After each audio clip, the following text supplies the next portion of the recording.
தேமுதிக தலைமை அலுவலகத்தில் அக்கட்சி கொடி ஏற்றும்போது அருந்து விழுந்த நிலையில் அது குறித்து தேமுதிக பொதுச் செயலாளர் பிரேமலதா விஜயகாந்த் விளக்கமளித்துள்ளார். கழக கொடியை முழு கம்பத்தில் ஏற்றணும் அப்படின்னு முடிவு செய்து இன்றைக்கு அந்த முழு கம்பத்தில் கொடியை ஏற்றிருக்கோம். ஏற்றும் போது கொடி கயிறு அருந்து கீழே விழுந்துருச்சு. எப்பவுமே சொல்லுவாங்க, ஒரு தடைக்கு அப்புறம் தான் ஒரு மிகப்பெரிய ஒரு வெற்றி இருக்கிறது என்பது எப்பொழுதுமே ஒன்று சொல்லுவாங்க.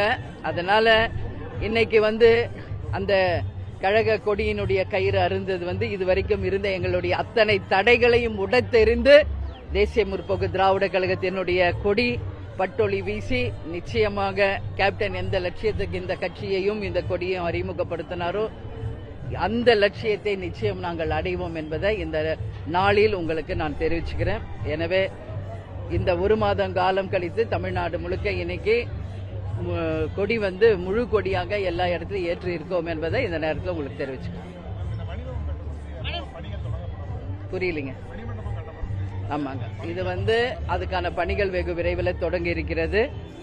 இங்க கேப்டனுக்காக மணிமண்டபம் கட்டி இது கேப்டன் கோவிலாக ஒட்டுமொத்த மக்கள் டெய்லி வழிபாடு செய்து அன்னதானம் வள்ளல் விஜயகாந்த் மெமோரியல் அன்னதானம் ட்ரஸ்ட் ஏற்கனவே நம்ம ஓபன் பண்ணியிருக்கோம்.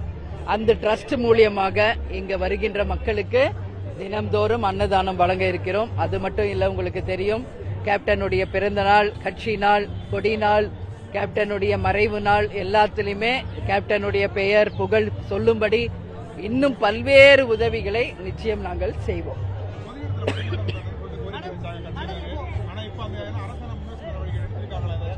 பொது இடத்துல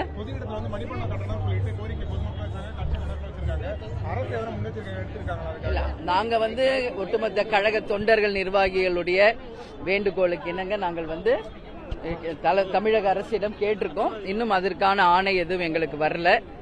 ஆனாலும் எங்களுடைய சொந்த இடத்திலேயே கேப்டன் அடக்கம் செய்திருக்கிறதுனால இது ஒரு ஜீவ சமாதியாக கேப்டன் கோவிலாக நிச்சயமாக எத்தனை 100 ஆண்டு காலம் ஆனாலும் அவருடைய பேரையும் புகழையும் மக்களுக்கு சேர்க்கும் வண்ணம் இந்த இடம் கேப்டன் கோவிலாக விளங்கும். இங்கு யார் வேணாலும் எப்ப வேணாலும் வரலாம். அவர்களுக்கான அன்னதானமும் உதவிகளும் என்றைக்கும் தொடரும். செய்திகளை உள்ளது உள்ளபடி தெரிந்து கொள்ள ரெஃப்ளெக்ட் நியூஸை சப்ஸ்கிரைப் பண்ணுங்க.